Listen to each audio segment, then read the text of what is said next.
let us start our prayer after one Om chant. Take a deep breath in.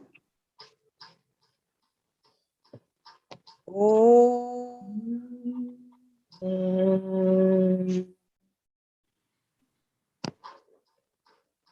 Asato ma sakamaya tamaso ma jyotirgamaya mrityorma amritangamaya. Om Shanti Shanti Shanti. Now we will start the Atma Bodh. So we had done 5 shlokas up to now in 2 sessions, and I just want to recount the 5 shlokas so that we are we remember, जैसे जल्दी से एक memory कर लेते हैं. उसके पहले मैं आपको एक बहुत इंटरेस्टिंग बात बताना चाहती हूँ कि ये जो 5 श्लोक हमने करे थे, this was pertaining to how we must do our internal individualistic inquiry, internal inquiry within myself as an individual. और आपके जो आगे के 3-4 श्लोक हैं वो हमको आउटवर्ड ले जाएंगे, हमको आउटवर्ड इंक्वायरी में लगाएंगे कि ये तो मेरा अंदरूनी मेंटल मेकअप होना चाहिए जब मैं आत्मबोध की पुस्तक या आत्मबोध के ज्ञान को अपने लिए उसके प्रति मैं एक्सपोज हूं. और अभी के 3-4 श्लोक जो हम करेंगे उसमें है कि जगत के प्रति हमारा क्या भाव होना चाहिए. तो internal and external, and strangely we will arrive at the same point. It is like one person, 2 people starting from the same point. One is traveling completely east and the other one is traveling completely west. After 15 or so hours of flying, they will come and meet at the same point. कहने का मतलब है कि वेदांतिक inquiry जब हम करते हैं तो whether it is internalized or it is outward towards the world, we will arrive at the same point. ये एक बात आपका ध्यान खींचना चाहती हूँ. दूसरी बात ये है कि आत्मबोध की पुस्तक इतनी ज्यादा इंटरेस्टिंग और इसको इतना श्रेय इसलिए दिया गया है क्योंकि in a way it is like a picture book. यहाँ पर हर श्लोक के अंदर उन्होंने एक मेटाफर या एक सिमिली दी है जिसमें कि हमारी आंख के सामने एक खूबसूरत पिक्चर आ जाती है और वो हमारे लिए इंटरेस्टिंग हो जाती है और हमारी समझ में भी जल्दी से आ जाती है. तो अब हम 5 श्लोक जो अभी तक हुए हैं उसकी जिस्ट कर लेते हैं और फिर 6ठे श्लोक पर आ जाते हैं. तो पहला जो श्लोक था उसमें क्या बताया था कि जिसके पाप तप के द्वारा क्षीण हो गए हैं और जो शांत स्वभाव का है और जो मुमुक्षु है उसके लिए यह आत्मबोध का ज्ञान या आत्मबोध की पुस्तक, यहाँ पर एक पन है, ये प्रस्तुत है. ये पहला श्लोक है और इस एक श्लोक में कोई सिमिली नहीं है. This is like an introductory श्लोक. ठीक है. अब दूसरा श्लोक क्या उन्होंने दिया कि जिसमें उन्होंने कहा कि जैसे आग खाना पकाने के लिए जो डायरेक्ट साधन है वो आग है, लेकिन उसके अलावा बाकी सब सरंजाम की भी जरूरत पड़ती है खाना बनाने में. मतलब हमको पानी चाहिएगा, टोपिया चाहिएगा, उसमें पकाएंगे, है कि नहीं. तो ये सब चाहिएगा, लेकिन जो डायरेक्ट साधन है वो जैसे आग होता है उसी तरह से डायरेक्ट जो साधन है वो ज्ञान होएगा, क्योंकि हमारे अज्ञान को नाश करना है। जिस अज्ञान की वजह से हमने अपने जीवन को उलझा लिया है, उस अज्ञान को नाश करने के लिए डायरेक्ट साधन ज्ञान ही है। इसका ये मतलब नहीं है कि दूसरे साधन वो उनको नहीं करना है, ये बात नहीं कह रहे हैं। दूसरे साधन भी बहुत इंपॉर्टेंट है, और इसलिए हमने वो एग्जाम्पल दिया था कि जैसे एक पहाड़ के ऊपर एक मंदिर है जो कि 4 डायरेक्शन से आप अप्रोच कर सकते हैं, कितने भी डायरेक्शन से अप्रोच कर सकते हैं, लेकिन मंदिर में घुसने का दरवाजा एक है, वो एक ही वो ज्ञान है। और ये हो गया दूसरा श्लोक जिसमें उन्होंने आग की सिमिली दी है हमको। फिर उसके बाद में बोला है कि कर्म जो है वो उसका डायरेक्ट ऑपोजिट, डायरेक्ट शत्रु नहीं है अज्ञान का। अज्ञान का डायरेक्ट शत्रु कर्म नहीं है, डायरेक्ट उपचार कर्म नहीं है। कर्म करने में जब हम जाते हैं तो कई बार हम उलझते जाते हैं, अपने जीवन को उलझा लेते हैं। कर्म अच्छा करने को गए, लेकिन हमको फिर वहां पर मान और इज्जत चाहिए, है ना, और या हमको कोई भी और तरह की शोहरत चाहिए, या हमको फोटो चाहिए, या कुछ भी चाहिए हमको, तो उसमें हम उलझ जाते हैं। उसका डायरेक्ट शत्रु नहीं है। तो डायरेक्ट शत्रु क्या है? अंधकार को मिटाने का डायरेक्ट शत्रु कौन है? दीपक, ज्योति। ज्योति से अपने आप हजारों साल का अंधकार एक गुफा में जो था वो 1 मिनट में नाश हो जाता है। तो इसमें एग्जाम्पल दिया है किसका?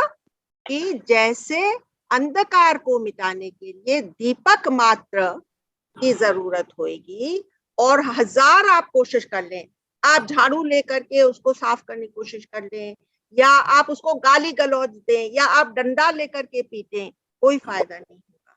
केवल जो ज्योत है, जो प्रकाश है, वो अंधकार को हटाएगा।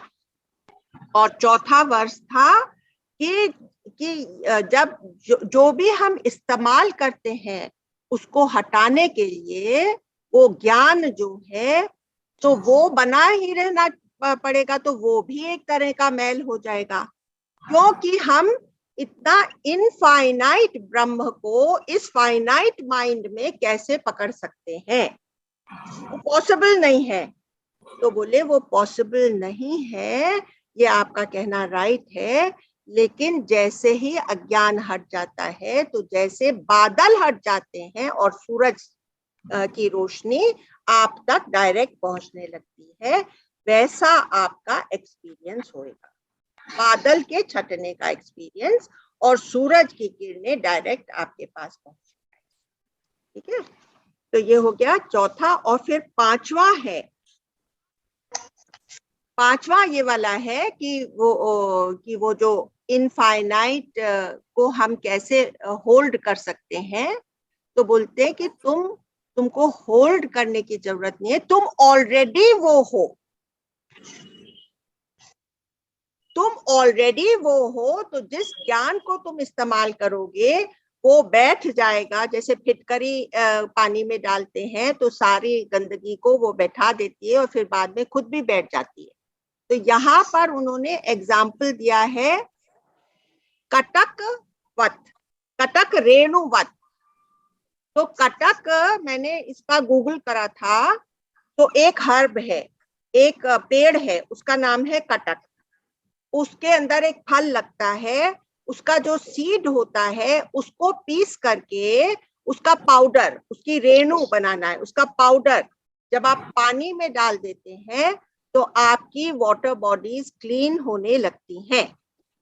तो ये ऋग्वेद के टाइम से हमारे समाज को मालूम था, कटक रेणुवत। और आजकल जो कई एक एनजीओ खुले हैं, उन्होंने ये कटक को इस्तेमाल करके बहुत सी वाटर बॉडीज को साफ करना शुरू करा है। ये बहुत बड़ी बात है। और मैं भी इस समय अपने गार्डन में के लिए भी जिससे कि काई न जमे और कमल के फूल निकलते रहें। क्योंकि आप लोग को एक बात मालूम है कि काई जब पानी में आ जाती है तो कमल नहीं खिलता है, इसलिए उसको गोबर चाहिए कमल को, लेकिन काई नहीं चाहिए।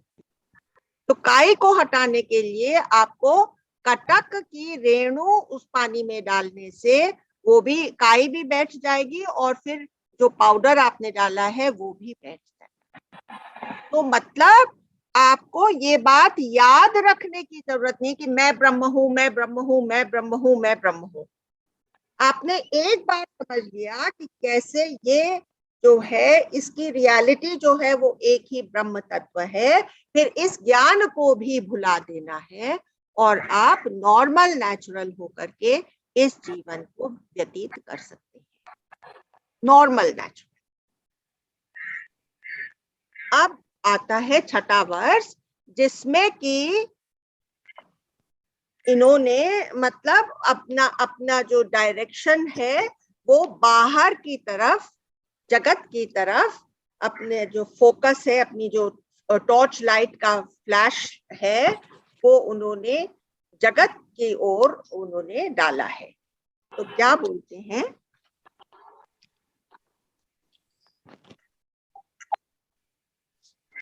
छठा वर्ष हम लोग कर रहे हैं, आप लोग रिपीट करिएगा।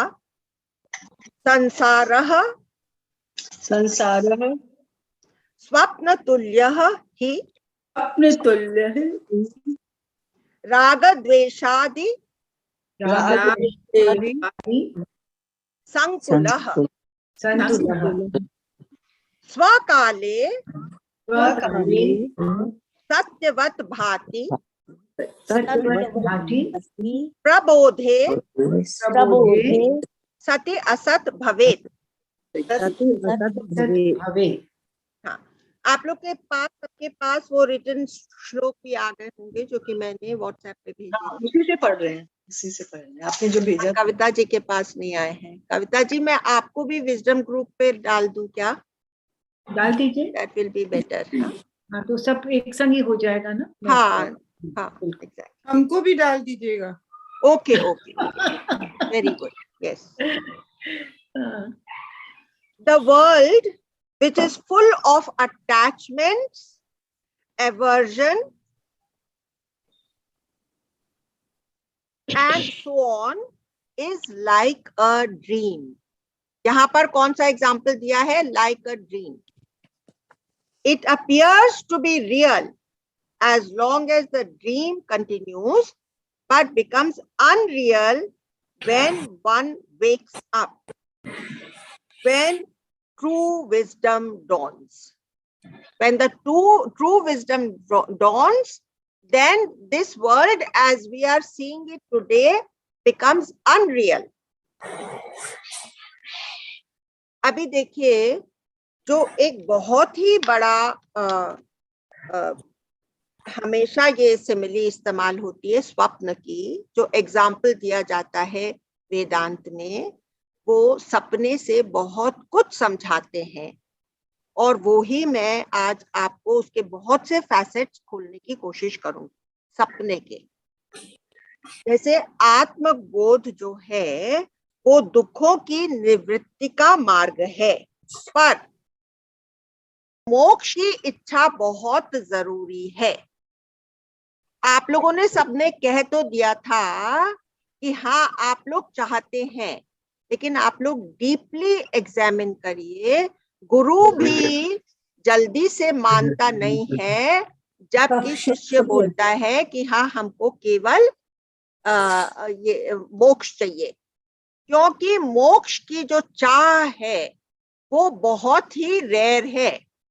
हम लोग चाहते भोग हैं, हम लोग चाहते हैं कि हम लोग भोग भोगते रहें और परिवार का बंधन रहे, उसको तोड़ने की जरूरत नहीं है और फिर भी मुझे मोक्ष मिल जाए, ऐसा हम चाहते हैं। हम स्वर्ग में स्वर्ग के सारे सुख चाहते हैं और बोलते हैं कि स्वर्ग के सुख भोगते भोगते हमको मोक्ष मिल जाए। चाहना हमारी वहां पर जुड़ी रहती है।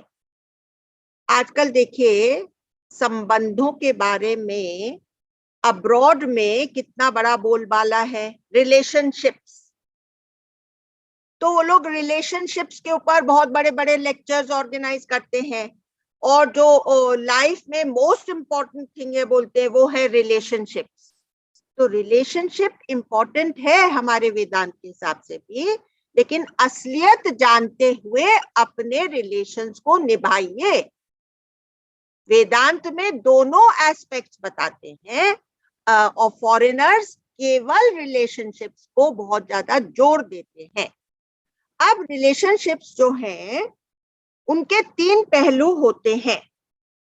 तो क्या होता है कि एक तो कुछ तो रिलेशंस टिकाना चाहते हैं पर टिक नहीं पाते, कुछ है जो कि ना समझियों की वजह से रिलेशनशिप टूट जाता है। I don't know how to behave correctly, my conduct is incorrect and therefore the relationship breaks. I don't want to break it. ना समझी की वजह से रिलेशनशिप टूट। और तीसरा क्या है कि हम लोग एक दूसरे के साथ समझौता कर लेते हैं कि ठीक है बाबा, you live your life the way you want, I will live, but we will live together for the sake of the children, for anything we will do a समझौता। तो इस तरह के जीवन में हम जो हमारे जीवन में जो जो लाइफ में जो जॉय होना चाहिए वो मिसिंग हो जाता है, क्योंकि हमारी रिलेशनशिप्स का हमने ठीक से उसको कंडक्ट नहीं किया। तो वेदांत क्या कहता है कि तुम समझदारी से संबंधों को तोड़ दो। समझदारी से। तो कैसे समझदारी से संबंधों को तोड़ेंगे? देखिए, पहली समझदारी तो ये है कि कोई भी 2 जन हमेशा के लिए साथ बंधे हुए नहीं है, हम में से एक पहले चला ही जाएगा। तो अगर हम अपने हस्बैंड को, या अगर एक हस्बैंड अपनी वाइफ को रियली प्यार करता है तो उसको इंडिपेंडेंट बना देना चाहिए। और हम लोग क्या करते हैं, नहीं, my husband should remain dependent on me so that he is always in my grip. तो हम लोग ही उनके भाई उनका सूटकेस भरेंगे, हम लोग रोज खाना ऑर्डर करेंगे, हम लोग उनको डिपेंडेंट बनाएंगे, जो कि वो कभी भी अपने पैरों पर नहीं खड़े हो सकते और अपने आप में खुश नहीं रह सकते। तो किस तरह से समझदारी से हमको रिलेशनशिप्स में थोड़ा डिस्टेंस लाना चाहिए कि make the other person self sufficient. If I'm a wife, then it is the duty of the husband to tell me something about the business, about the bank accounts, about the policies which are being, which are there. So in all ways, we have to try to see that the other person becomes independent and self-reliant, so that the other person does not miss his spouse, his or her spouse. That way, we should start little moving away and making the other person self-reliant. You understand? Now, this I am talking on a very, very practical plane.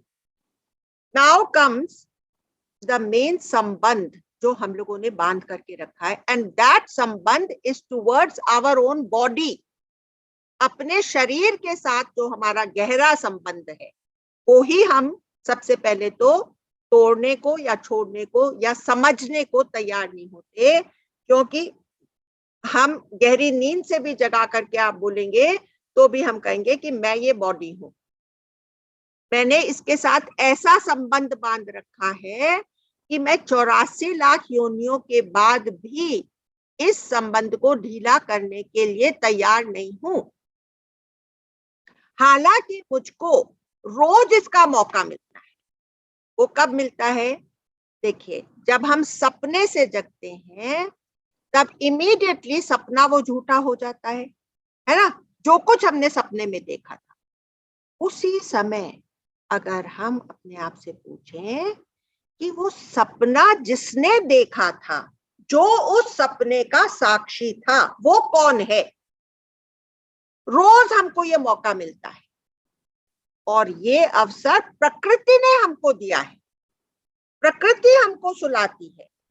एक बहुत बड़ा hint प्रकृति हमको रोज देती है कि तुम examine तो करो कि वो जिसने वो सपना देखा था, जो उस सपने का साक्षी था,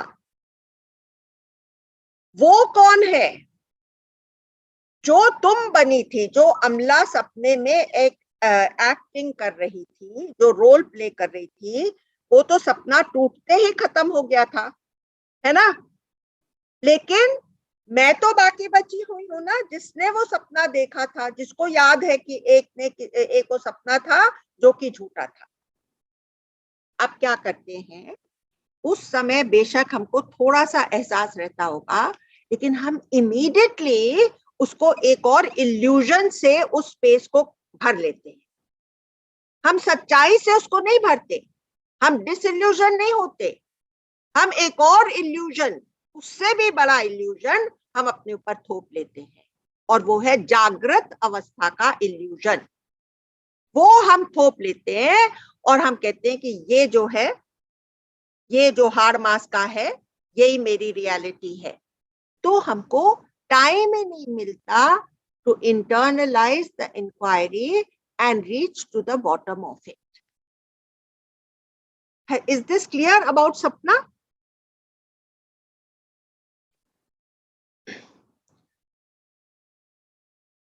अभी देखिए हमारा, अब आप देखिए, अगर आपको सचमुच मोक्ष की चाह है, तो क्या आप अपने शरीर से रिलेशन तोड़ना चाहते हैं? क्या आप इस भाव में आ सकते हैं कि ना ये शरीर है मेरा, ना ये मोबाइल है मेरा?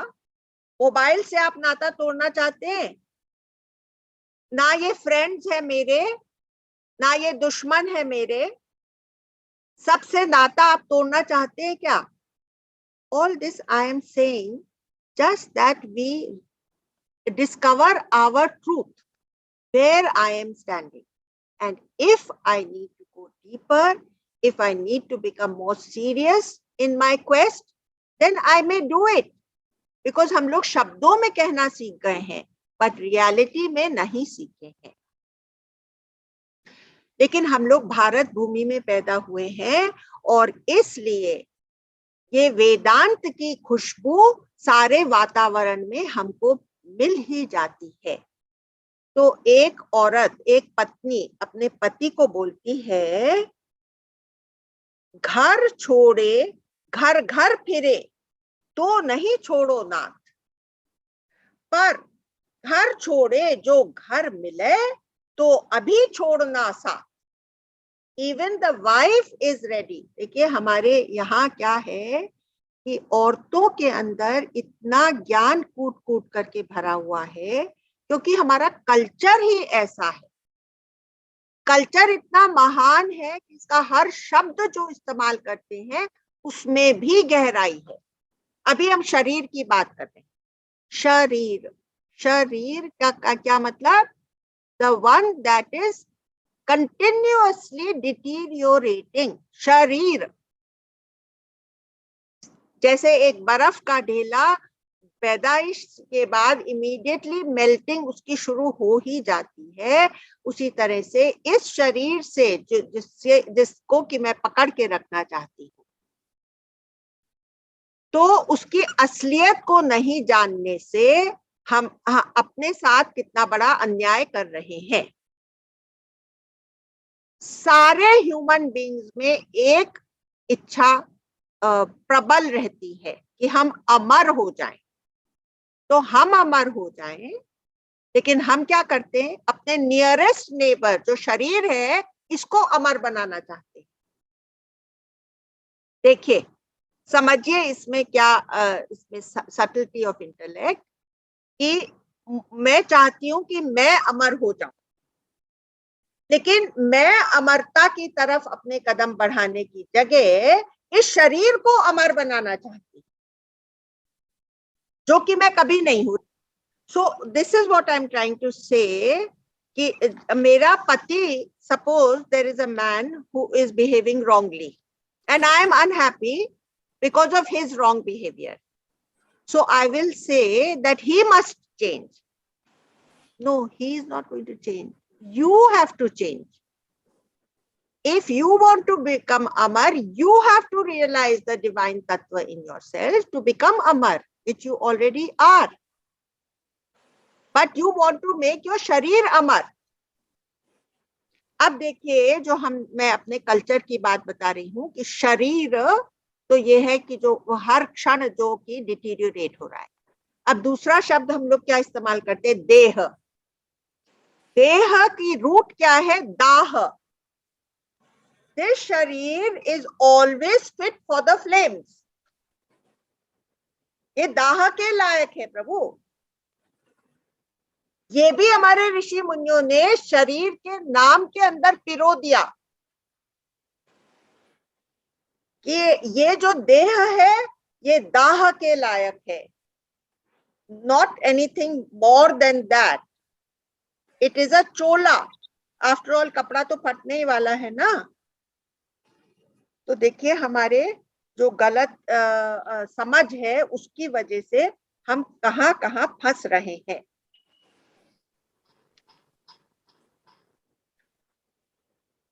अब देखिए, सब लोगों ने, मतलब गुरुओं ने, शास्त्रों ने, ग्रंथों ने, गुरुबानी ने, सब ने बताया है कि ये जो संसार है ये स्वप्नवत है.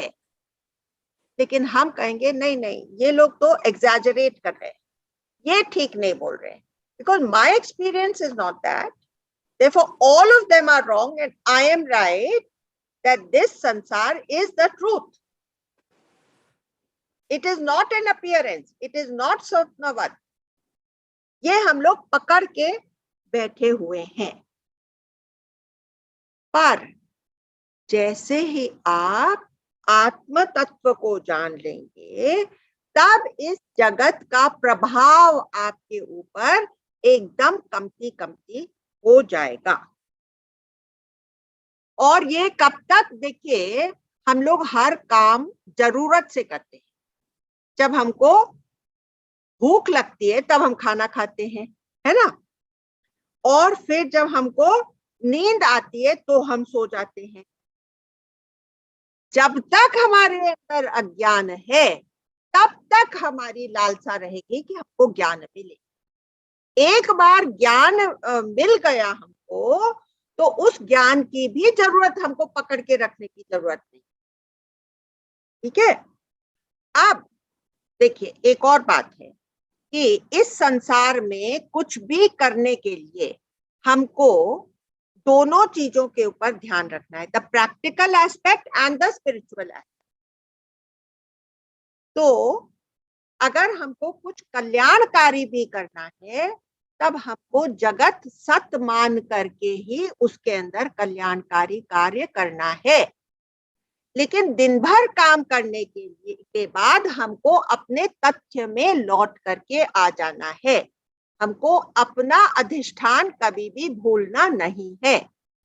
दूसरी बात है, जब इस संसार में सडनली हम दुखी हो जाएं, कोई भी ऐसे हालात आए और हम दुखी फील होने लगे, तो अपना ज्ञान हमको फिर से अपने दिमाग में ला करके रिफ्रेश कर लेना है.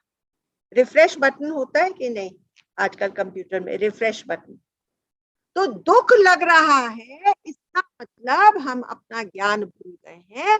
वो दुख लगने मात्र से आप अपने आप को रिफ्रेश कर लीजिए ज्ञान में. ये चलता रहेगा, आपको आत्मबोध हो जाएगा. फिर भी माया इतनी प्रबल होती है कि कभी कभी वो दुख हमको महसूस होने लगता है. जब दुख महसूस हो तो that is an indication that we have to refresh our gyan. You understand? So don't become don't despair कि इतना ज्ञान सुनने के बाद में भी मुझे इस समय दुख लग रहा है. तो क्या हुआ? दुख लग रहा है तो हम उसको रिफ्रेश कर लेंगे, है ना. तो अब देख लीजिए कि प्रकृति ने हमको स्वप्न दिया हमको जगाने के लिए, लेकिन वो जगाना पूरी तरह से गुरु के बिना नहीं हो सकता, क्योंकि the logic that we have to employ to become स्थित इन द ज्ञान is so subtle that without a realised master we cannot do it ourselves. इतना सब जो इतना फाइन लॉजिक और इंटेलेक्ट था ऋषि मुनियों का, वो हम इस लाइफ टाइम में गृहस्थ जीवन में फंसे हुए हम खुद नहीं कर पाते। इसलिए हमको गुरु की और शास्त्र की बहुत ज्यादा जरूरत है, क्योंकि हमको एक बहुत ही ऊंचे और फाइन धरातल पर इसको समझने की जरूरत है। तो अब हम एक और बहुत ही खूबसूरत बात मैं बताना चाहती हूँ कि अभी देखिए, ये तो बात मेरे अज्ञान की वजह से दुख कारण बन जाता है, मतलब मेरा अज्ञान मेरे दुख का कारण बन जाता है। जैसे कि नींद सपने का कारण बनती है, वैसे ही मेरा अज्ञान जो है वो दुख का कारण बनता है। जैसे नींद सपने का कारण बनती है, वैसे ही अज्ञान मेरे दुख का कारण बनता है। हम है चैतन्य, पर अपने को हम मान बैठे हैं देह, और ये जो कपड़ा है इसमें लग गई है गांठ। या तो तुम गांठ को खोलने बैठ सकते हो, या इस शरीर का भ्रम ही छोड़ दो और इसी समय चैतन्य हो जाओ। हजारों सपने एक ही उनका निदान है, जग जाना। हजार दुख हैं, संसार से जग जाना, और इमीडिएटली वो सब एक साथ खत्म हो जाए। तो गांठ का होना ये हमारे जीवन में सच्चाई है। गांठ का सोना, वो गांठ सो गई, और फिर गांठ का खोना, ये भी हमारी सच्चाई बन सकता है, और ये ही है आत्मज्ञान। ठीक है, इस गांठ का होना ये भी हमको महसूस होता है, और गांठ के होने में हम लेजी हो गए हैं, हम सोए पड़े हैं, और कितने 84 लाख योनियों से सोए पड़े हैं। लेकिन गांठ को खो भी सकते हैं और चैतन्य में जग सकते हैं। This is also possible instantaneously. This is what he's saying, and this is why we have been given the example of swapna. तो अब हम 7वें श्लोक पर आ जाते हैं। तावत सत्यम जगत भाति जगत भाति शुक्तिका रजतम यथा यावत सॉरी शुक्तिका रजतम यथा श्रुतिकारयजतं यथा यावत् न ज्ञायते ब्रह्म यावत् ज्ञायते ब्रह्म सर्वाधिष्ठानम् अद्वयम्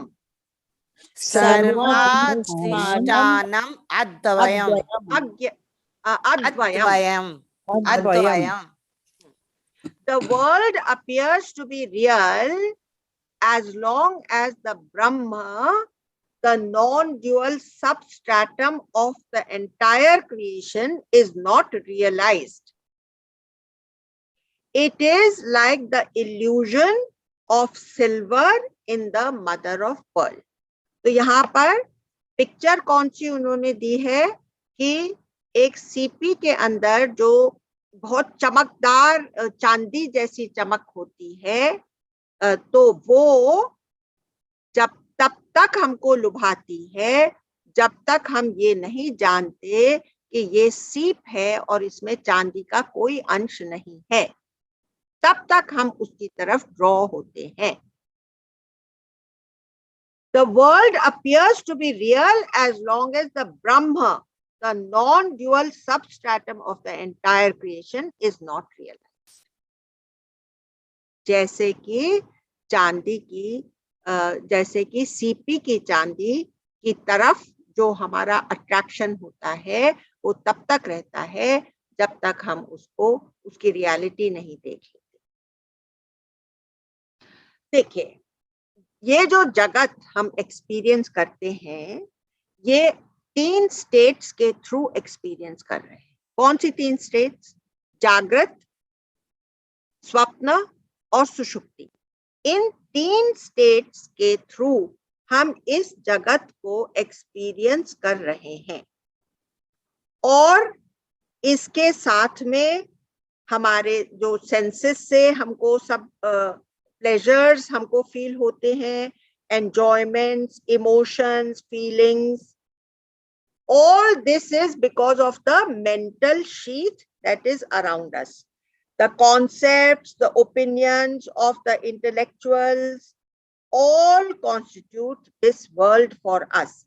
आज हम जिस तरह से इस वर्ल्ड को एक्सपीरियंस कर रहे हैं उसमें हमारे सारे कॉन्सेप्ट्स, हमारी ओपिनियंस वो भी एक पार्ट प्ले करती हैं। अब मैं आपको एक और धरातल पर ले जाती हूँ कि जो कुछ भी ये संसार में है आज वो हमारा मेंटल प्रोजेक्शन है। कैसे? आप कहेंगे ये थोड़ी है, ये स्थूल जगत है ना। अब मैं कविता जी से पूछना चाहती हूँ जो हर एक रोज कुछ नया क्रिएट करती है। अब मैं उससे पूछना चाहती हूँ, आप क्रिएट करती हैं उसके पहले आप उसकी एक पिक्चर आपके माइंड में आती है कि नहीं? बिल्कुल, वो पहले एक जैसे कि एक मेंटल तस्वीर बनती है, फिर उस तस्वीर को आप रेखांकित करते हैं। उस तस्वीर को आप रेखांकित करते हैं। हाँ हाँ, जितनी पूरी सिविलाइजेशन आज तक हुई है वो हमारे मेंटल प्रोजेक्शन की वजह से हुई है।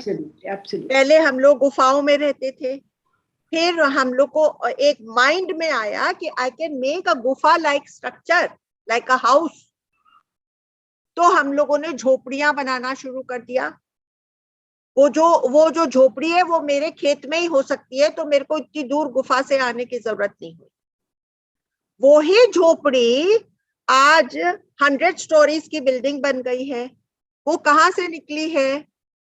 वो मेरे माइंड से ही निकली है, माइंड तत्व से निकली है। जो कुछ भी इस संसार में है वो माइंड तत्व से निकली। आज मैं अपने आज की रूटीन का जो मैं अगर सोचने चलूं कि मैं क्या करती हूँ, पहले एक थॉट आता है कि भाई मुझे यहाँ पर एक नई टेबल खरीदनी है। ये थॉट आया, उस थॉट की वजह से मैंने अमेज़न में देखा, मैंने फर्नीचर की दुकानें देखा, फिर मैं जाकर के खरीद के लाई और वहां यहाँ पर रख दिया। कहाँ से शुरू हुआ? एक मेंटल थॉट की वजह से। जो कुछ भी ये पूरा संसार है, जितने भी इसके अंदर इन्वेंशन हुए हैं, all that is a mental projection. You understand that? So this whole world, जैसे सपना एक मेंटल प्रोजेक्शन था। सपने में कोई थे क्या? कोई हाड़ मांस के पुतले थे क्या वहां पर? आपके माइंड ने सारा क्रिएट करा था। ऐसे ही ये सारा संसार भी आपका मेंटल प्रोजेक्शन है। इस बात को फिर भी आप कहेंगे कि नहीं, ये तो ग्रॉस है। अब आप देखिए साइंस क्या कर रही है। साइंस कह रही है कि ये जिसको कि तुम पत्थर बोल रहे हो और ये ग्रॉस समझ रहे हो, ये तो ग्रॉस है ही नहीं। इसके अंदर तो मूविंग एटम्स हैं, मूविंग इलेक्ट्रॉन्स, प्रोटॉन्स और न्यूट्रॉन्स हैं।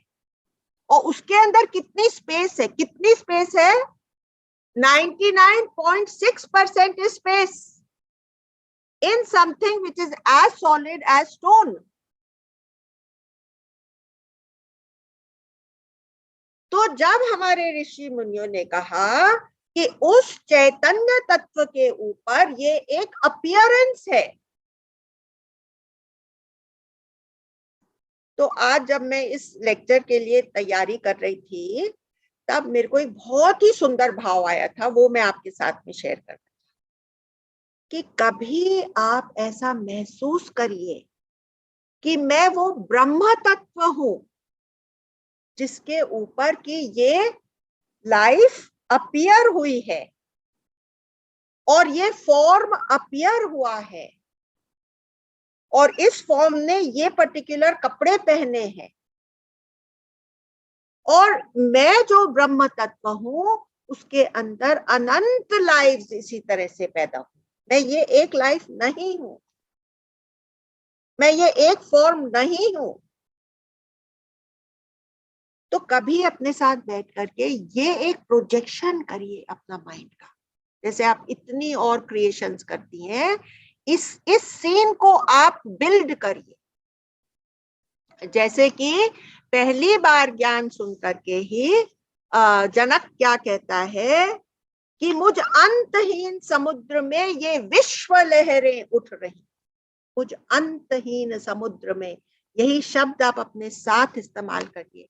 मुझ अंतहीन समुद्र में ये विश्व लहरें उठ रही, स्वभाव से ये हो उदय, स्वभाव से ये हो विलय। अपने आप ये उठ रहे हैं। कॉस्मोस, इस कॉस्मोस में एक प्लैनेट उठ रहा है और वो अपने आप, और इसमें किसका बहुत बड़ा रोल है? समय का बहुत बड़ा रोल है। और फिर अपने ब्रह्मपने में आप इस अवस्था में आ जाएंगे कि आप ये फील करेंगे कि I am beyond time, because I can know time, and I am beyond time because time does not affect me, because that Brahma Tattva, that substratum, it always is, it is eternal, which brings us to the next sutra, shloka, which is 8th. Now we are on the 8th shlok. Upadane, can you please repeat? Upadane उपादाने अखिलाधारे खिलाधारे जगन्ति जगन्ति परमेश्वरे परमेश्वरे सर्ग स्थिति लयान यान्ति सर्ग स्थिति लयानान्ति बुद्बुदानि बुद्बुदानि इव वारिणी। वारिणी।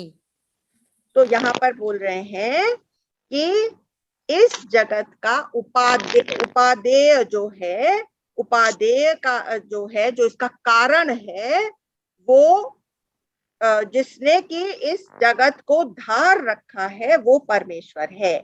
Like bubbles in the water, the worlds rise, exist, and dissolve in the supreme self, which is the material cause and support of everything. अभी ये देखिए, यहाँ पर आप हिंदुइज्म की महानता को आप एक्सपीरियंस करिए कि और किसी भी रिलीजन में ये कॉन्सेप्ट नहीं है कि सब कुछ वो डिविनिटी है। अभी देखिए, a biblical God, so it is not by chance that in the biblical, all the religions connected to the biblical this text, उसके अंदर God नाम दिया है। God comes from the word good. Okay, so they believe कि everything that is good is God, and what is not good is Satan. लेकिन हमारे ऋषि मुनियों की सोच कहां तक पहुंची कि एवरीथिंग इज वन डिवाइन तत्व, जो अधिष्ठान है, जिसने कि इस संपूर्ण सृष्टि को धारण कर रखा है। कैसे? जैसे कि एक पॉटर जो है, एक कुम्हार है, वो अपने चाक के ऊपर वो घड़े बनाता है, पॉट्स बनाता है। तो पॉट्स किससे बनाता है? मट्टी से पॉट्स बनाता है। उसका जो व्हील है, उसके ऊपर पूरी मट्टी भरी रहती है, उस मट्टी से वो पॉट्स बनते हैं। ठीक है? तो कोई भी चीज क्रिएट करनी होती है तो उसमें 3 चीजें लगती हैं, 3 टाइप्स ऑफ कॉजेस। एक तो है मेटीरियल कॉज, एक है एफिशिएंट कॉज और एक है इंस्ट्रूमेंटल कॉज। तो कुम्हार के केस में जो एफिशिएंट कॉज है वो तो कुम्हार है, जो मेटीरियल कॉज है वो मिट्टी है, और जो इंस्ट्रूमेंटल कॉज है वो उसका चाक है। लेकिन कॉस्मोस के क्रिएशन में जो एफिशिएंट कॉज है और जो मेटीरियल कॉज है वो ही ब्रह्म तत्व है, वो एक ही है। और क्यों वो एक है? कुम्हार तो जड़ चीजें बनाता है, लेकिन ये इस संसार में क्या सारे प्राणी जड़ हैं? हम लोग सब तो कॉन्शियस बीइंग्स हैं। इसलिए किस मट्टी से बनने पड़ेंगे? एक कॉन्शियस मट्टी से उसको बनाना पड़ेगा। और वो कॉन्शियस मट्टी क्या है? वो एक ही डिवाइन तत्व है। इसलिए ये पूरा संसार, ये पूरा कॉस्मोस, ये पूरी गैलेक्सीज, ये पूरी मिल्की वेज, ये सब कुछ एक कॉन्शियस चैतन्य मट्टी से बनी हुई है। और वो खुद ही वो मट्टी बना है, क्योंकि उसके सिवा सेंशिएंट थिंग कुछ भी नहीं है। Stuff, the stuff out of which this entire creation is made is a conscious sentient life force. क्योंकि भगवान केवल जड़ चीजों को नहीं बना रहा था, भगवान सेंशिएंट बीइंग्स को क्रिएट कर रहा है। इसलिए उसको जो मट्टी इस्तेमाल करनी पड़ी वो भी सेंशिएंट मट्टी है। और सेंशियंस और कहीं है नहीं सिवाय की परमात्मा तत्व में। इसलिए वो खुद ही वो मट्टी बन गया जिसके ऊपर की ये सारी सृष्टि पैदा हो गई। ठीक है, तो यहाँ पर उन्होंने क्या एग्जाम्पल दिया कि जैसे पानी के अंदर से बुदबुदे निकलते हैं, ये पिक्चर बनाई।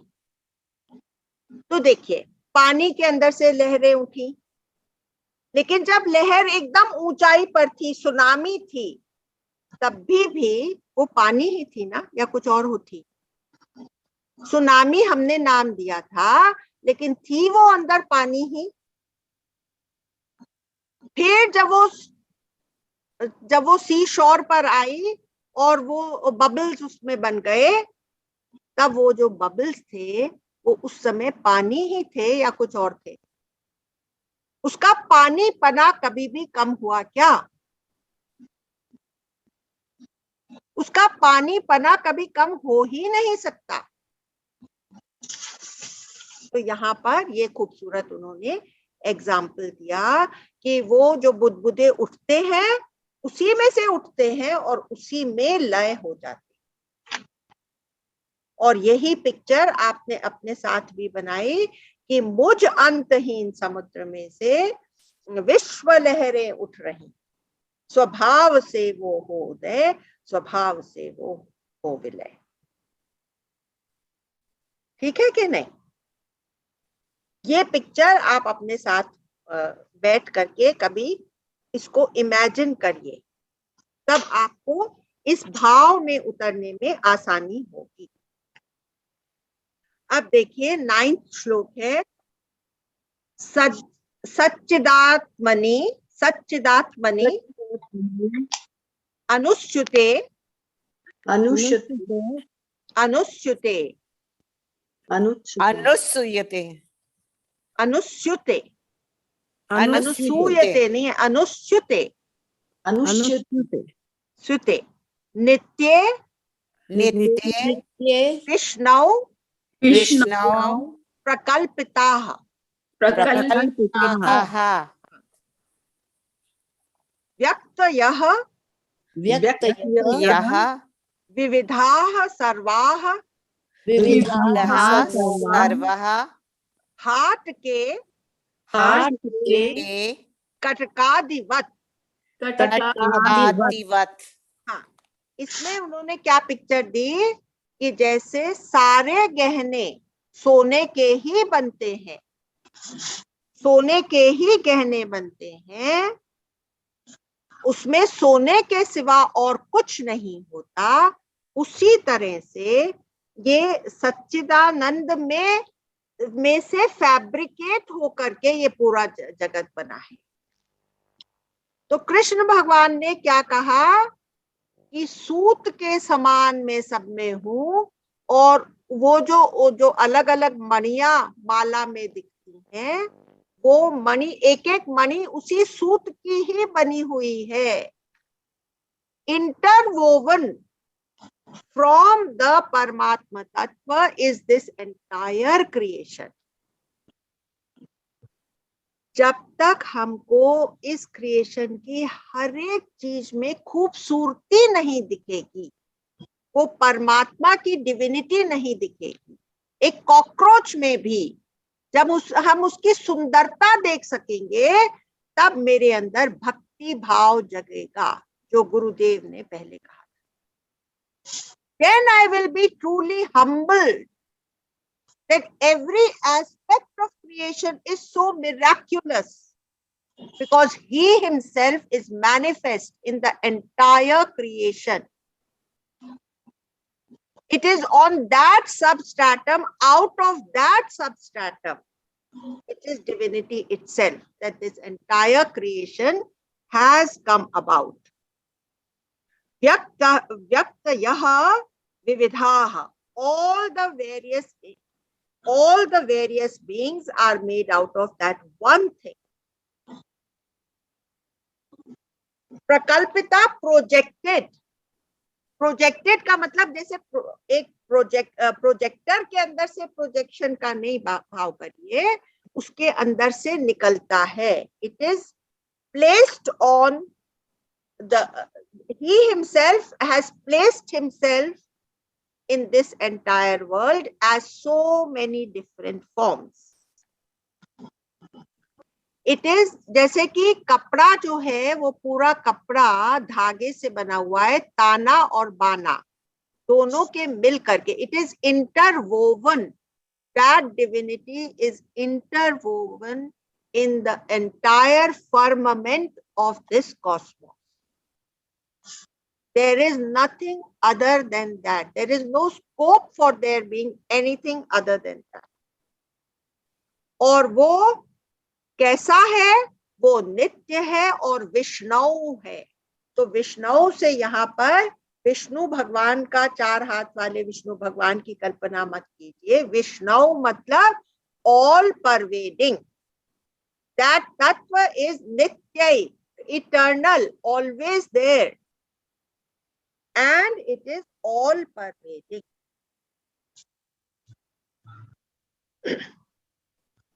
इसलिए मैंने आपसे कहा था कि जो लॉजिक ऋषि मुनियों ने इस्तेमाल करा था वो इतना सटल है कि हम लोग अपने रोजमर्रा की ये जो गृहस्थी का जीवन हम लोग जीते रहते हैं, उसमें हम उसको ग्रास्प नहीं कर पाएंगे. इसलिए हमको गुरु की जरूरत है, शास्त्रों की जरूरत है, ग्रंथों की जरूरत है, अपना मन उसमें लगाने की जरूरत है, तब हमारे ग्रास्प में ये आएगा. तो हमारी प्रार्थना गुरु से क्या होनी चाहिए कि गुरु आप हमें जगा दें, और ऐसा जगाएं कि बाद में मैं सोऊं नहीं. और फिर भी गुरु कहता है कि अगर तुम सोए और तुमको दुख फील होने लगा तो तुम रिफ्रेश बटन दबा देना, और इस ज्ञान का रिफ्रेशमेंट करके और रिफ्रेश करके, इस ज्ञान से अपने आप को रिफ्रेश करके दुख का निवारण खुद ब खुद हो जाएगा. तो ये आत्मबोध पुस्तक ऐसी है जिसमें कि जो प्रॉमिस करती है कि आपके जीवन में दुखों का नाश और परम आनंद की प्राप्ति आपको होगी. तो आज हम लोगों ने ये 4 श्लोक करे और उन चारों श्लोकों में एक एक पिक्चर दी इन्होंने शंकराचार्य ने, जिसकी वजह से ये आत्मबोध पिक्चर बहुत ही लोकप्रिय है।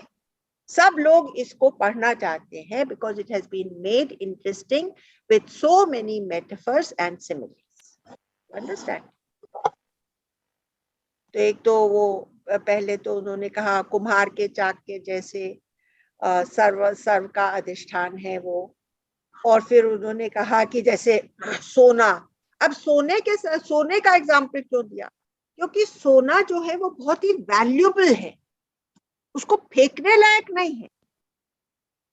हर एक चीज को हम अपनी जिंदगी में अप्रोच कैसे करें, एज दो इट इज डिवाइन। चाहे हमारे सेवाधारी हो, उनको हम कैसे अप्रोच करें एज दो दे आर डिवाइन। तब हमारी सृष्टि, हमारी दृष्टि में जब वो डिविनिटी भर जाएगी, तब हम इसकी तरफ मूव करें।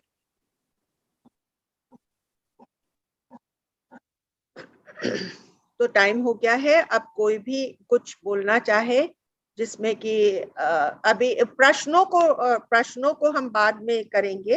नेक्स्ट सेशन के पहले आप अपने प्रश्न रखिएगा, और उस समय हम लोग जो 15 मिनट मिलते हैं 3:45 से 4, उसमें आपके प्रश्नों का आंसर कर देंगे। अभी किसी को कोई बात टच करी हो, खाली वो बात रिफ्रेश बटन दबाएं। रिफ्रेश बटन दबाएं।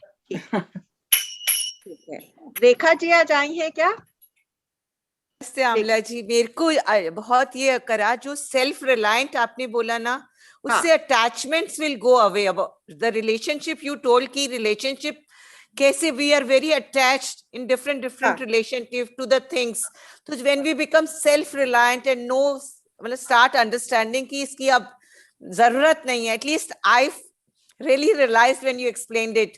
So उससे बहुत ज्यादा आगे बढ़ने का मतलब समझ में आने लग जाता है। एक दूसरे के ऊपर डिपेंडेंस खत्म हो जाती है, चाहे कुछ भी चीज हो, anything very important, whether it's money, whether relationship, whether husband, whether children और any other relationship. Correct. That point I really found it very मतलब very nice. Very It nice. hit me very nicely. Anybody would like to say something? मुझे आज mental projection बहुत click किया कि mental project जैसे everything is mind का ही creation है। तो जब आप भगवान का कहा तब मैं सोची कि मेंटल से ही हमारे अंदर ईर्ष्या, द्वेष, राग ये सब उसी का क्रिएशन है। तो कि how can we convert it, उसको चेंज के पॉजिटिव थिंकिंग में ला सकते हैं। और ये बहुत सुंदर आपने बोला, जब हम हर चीज में भगवान की छवि देखेंगे तो ये सब कुछ आएगा ही नहीं, ना दिमाग में ना प्रोजेक्ट होएगा। तो रियली क्लिक। मैं आपको एक छोटा सा इंसिडेंट बताना चाहती हूँ कि मेरे यहाँ एक सेवाधारी को गुटखा खाने की बहुत ही ज्यादा आदत हो गई थी। तो मैं कई दिनों से उसके साथ में जूझ रही थी कि भाई देखो तुम अपना नुकसान कर रहे हो ये वो। लेकिन इस बार क्योंकि मैं इतना ज्यादा इस भाव में आ गई हूँ, तो मैंने उसके अंदर की डिविनिटी जगा करके उसको बोला, और मैंने कहा कि तुम भरसक कोशिश करो और जरूर तुम इसको अकम्प्लिश कर पाओगे, तुम छोड़ पाओगे, और मैं रोज तुम्हें प्रणाम करूंगी अगर तुमने एक एक दिन एक बार live one day at a time. तो अगले दिन सवेरे मैंने उसको प्रणाम किया, और उसके ऊपर इस चीज का इतना बड़ा असर हुआ कि वो काफी हद तक इस तरफ बढ़ चुका है, यू नो। तो उसके अंदर के डिविनिटी को जगा करके ही हम किसी भी इंसान के अंदर कोई चेंजेस ला सकते। Very true, divine is in every. बहुत अच्छी बात है, बहुत ही अच्छी और बात। आमला जी आपने जो रिफ्रेश बटन का बताया, बार बार हम पीछे क्यों आते हैं? आप सोचते हैं कि हम इतना कुछ कर रहे हैं, समझ रहे हैं, फिर भी हम गिर जाते हैं, समझ नहीं पाते। तो बट दैट एग्जांपल कि आप रिफ्रेश बटन बताइए, अपना ज्ञान समझिए, तो आपको तुरंत समझ में नहीं तो कोई बात नहीं है ना। पहले थोड़े interval will be less when you have to press the refresh button, लेकिन फिर बाद में इतना लंबा अंतराल चला जाएगा, आपको रिफ्रेश बटन करने की जरूरत ही नहीं पड़ेगी। हम कितने देखिए 84 लाख योनियों से हम लोगों ने इस शरीर को ही सच माना है, और इसके सुख दुख से ही हम चिपटे हुए हैं, असंग नहीं हुए हैं। असंगो हम असंगो हम असंगो हम पुनः पुनः का पाठ हमने पक्का नहीं किया है, तो समय तो लगेगा ना, बताइए। Very nice. जो ड्रीम का भी बताया कि कैसे जाने की I am not body, that was also very good. कि आपने कहा कि जब स्वप्न से उठते हैं तो एक सेकंड तो मिलता ही है सुबह की मैं कौन था जानने के लिए, पर हम इतना तुरंत बॉडी कॉन्शियस में आ जाते हैं कि हम उसको भूल ही जाते हैं। हाँ, that was also very nice point तो फॉर मी। रेखा जी से मैंने एक बात कही थी कि जो भी चीज आपको ऐसे अनयूजुअल लगे उसको आप रेड में नोट डाउन करा करिए, then you'll have lot of matter which you can share, and when you share it will have more impact on the people who are listening. So then she has followed that, and see how many points she has gathered for herself. So I would request, since you all are all making notes, those points which you find unusual and that those that have touched you deep within, make a note of them in red so you can share with everyone. तो आज यहीं पर समाप्त करते हैं। आप सबको बारंबार प्रणाम, आप सबको नतमस्तक होते हुए मैं आज का ये सेशन समाप्त